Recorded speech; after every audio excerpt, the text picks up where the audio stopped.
ఉమ్మడి నల్గొండ కాంగ్రెస్ లో నేతల మధ్య మాటల తూటాలు పేలుతున్నాయి.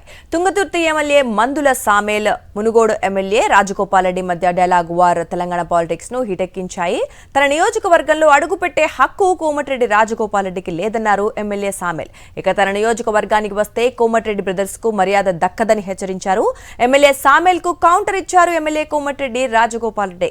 సామేల్ ను గెలిపించింది తానేనని చెప్పారు. ఒక తప్పుడు వ్యక్తిని గెలిపించినందుకు కాంగ్రెస్ పార్టీ కార్యకర్తలకు క్షమాపణ చెబుతున్నానని రాజగోపాల్ రెడ్డి అన్నారు.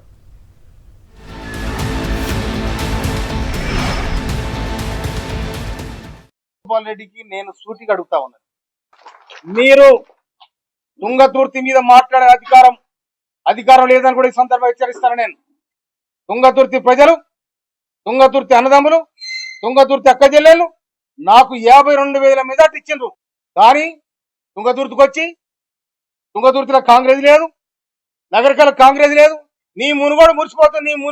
నీ మునుగోడు మొత్తం మురికి అయింది. ఆడ చూసుకోపోయి ఆడ నీ చక్కదనం చూసుకోపో, నువ్వు కడుక్కో, నువ్వు చూసుకో.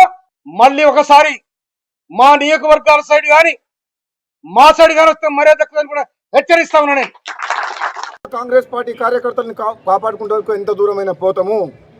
నిన్న మొన్న వచ్చిన లీడర్లు కాంగ్రెస్ పార్టీలో టికెట్లు తీసుకొని ఎమ్మెల్యేలు ఎంపీలై పదవులు తీసుకొని కాంగ్రెస్ పార్టీ కార్యకర్తలను ఎక్కడ ఇబ్బంది పెట్టినా ఊరుకునే ప్రసక్తే లేదు.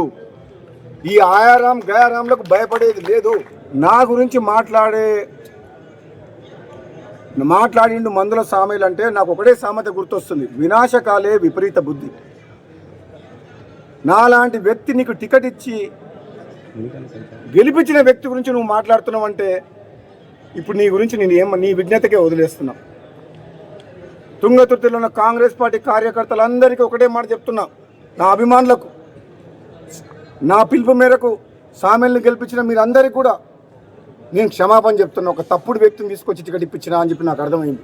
నీకు క్షమాపణ చెప్తున్నా. ఈరోజు ఎవరైతే బాధపడుతున్నారో ఆ ఎమ్మెల్యే వల్ల వాళ్ళందరికీ నేను క్షమాపణ చెప్తున్నా.